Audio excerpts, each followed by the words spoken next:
Continuando, parágrafo 17. Vamos lá.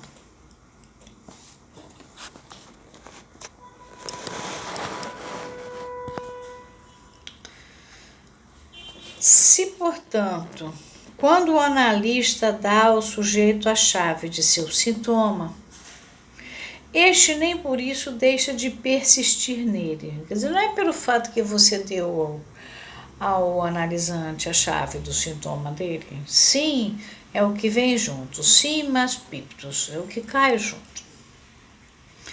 É o que acontece naquele momento e aí fica aquela máquina.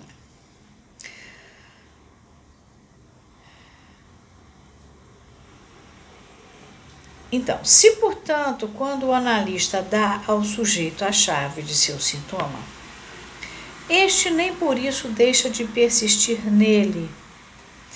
É que o sujeito resiste a lhe reconhecer o sentido.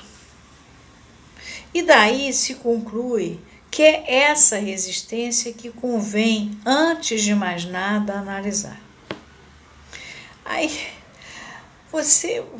tratar em análise é complicado. Você está percebendo que aquele nó ali é complexo, né? Freud vai falar muito no modelo da cebola, daqui a pouco vai aparecer.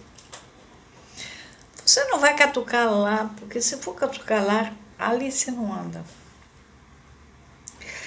E aí o camarada resiste. Não é nada disso. Aí você fala assim, não, mas então eu tenho que entender por que você não está querendo aceitar. É chamada a análise da resistência, é a pior coisa que você faz. Entendeu? Mas eles faziam. Entenda-se que essa regra ainda confia na interpretação, mas é da verdade do sujeito onde se irá buscar essa resistência, que dependerá o desvio que se anuncia. Você precisa ter aquela jeitinho para descobrir de dentro da verdade do sujeito de onde é que surgiu aquilo. E fica claro que a noção tende a tomar o sujeito como constituído em seu discurso. O discurso dele, tem uma espécie de uma afinidade. Basta que ela busque sua resistência fora desse mesmo discurso para que o desvio seja irremediável.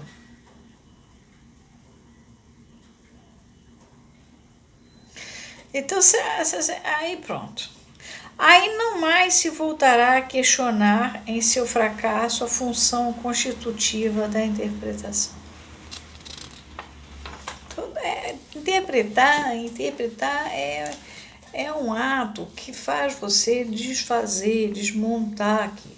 Não é devagar. Mas aí, o negócio aqui é que não estava bom já. Esse movimento de demissão no uso da fala justifica dizer que a psicanálise não saiu desde então de sua doença infantil, termo que ultrapassa aqui o lugar comum por toda a propriedade que retira do impulso desse movimento, no qual tudo se escora com efeito no passo em falso do método acobertado pelo maior nome da psicanálise de criança. Agora ele aqui vai atacar Melanie Klein. A noção de resistência, contudo, não é nova.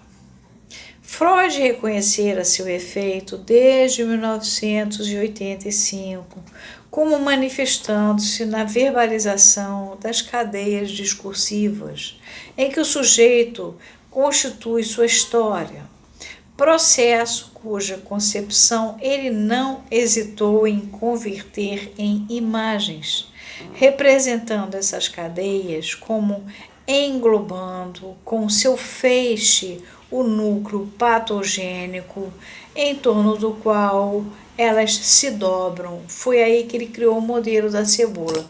A cebola, ela tem uma capa aqui. Aí você tira, tem outra capa. Você tira, tem outra capa. Você tira. E tem um núcleo lá dentro.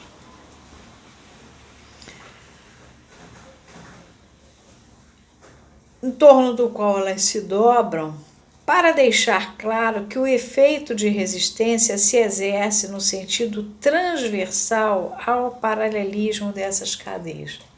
As cadeias estão assim, se você botar aqui assim, você vai ver toda a resistência, né?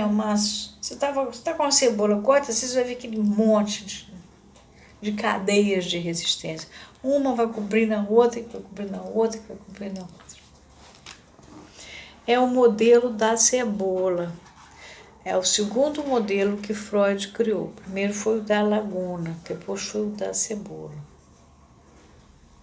Freud chegou até a enunciar matematicamente a fórmula da proporcionalidade inversa desse efeito, à distância do núcleo, na cadeia em processo de memorização, nela encontrando, por isso mesmo, a medida da aproximação efetuada.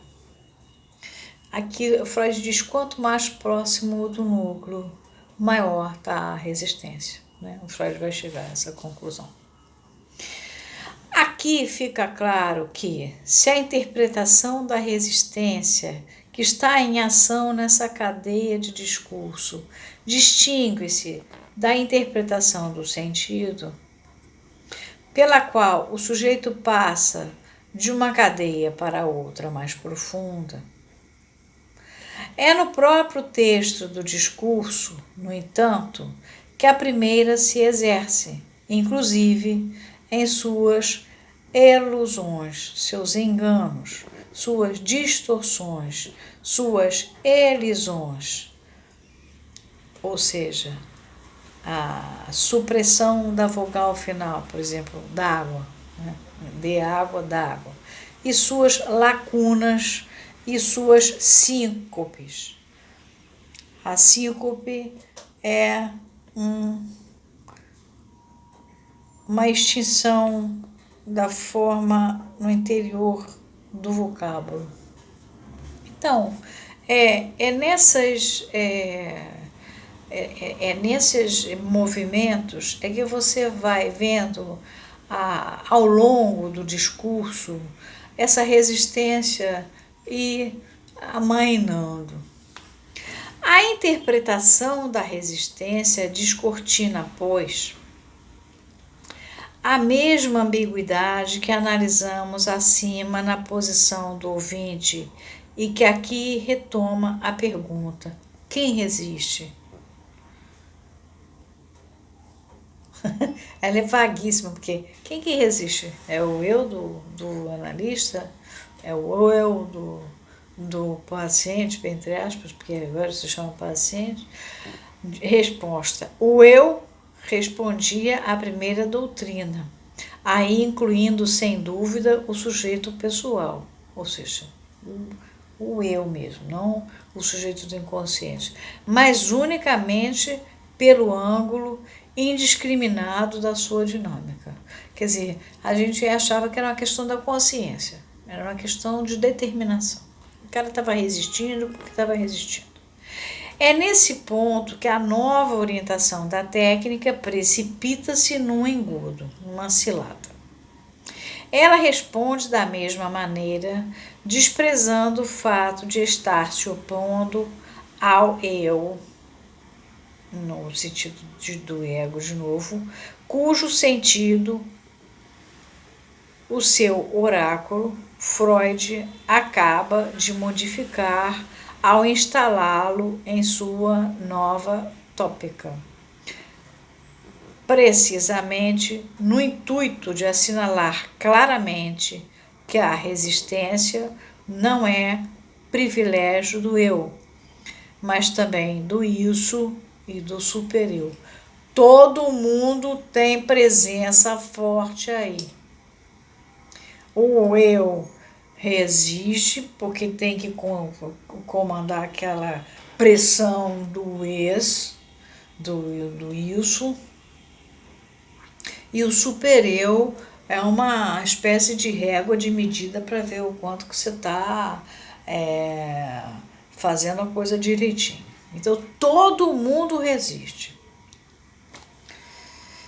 A partir de então, nada mais desse derradeiro esforço de seu pensamento seria realmente compreendido, como se vê pelo fato de os autores da onda da virada ainda estarem revirando em todas as suas faces o instinto de morte, ou se atrapalhando com aquilo que o sujeito deve propriamente identificar-se no eu ou no super-eu do analista, sem dar um passo que valha, porém, multiplicando cada vez mais um contrassenso irresistível.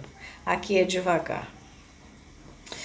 A partir de então, nada mais desse derradeiro esforço de seu pensamento seria realmente compreendido, como se vê pelo fato de os autores da onda da virada, já não é mais a teoria do eu, já é a Melanie Klein agora, ainda estarem revirando em todas as suas faces o que eles chamam de instinto de morte.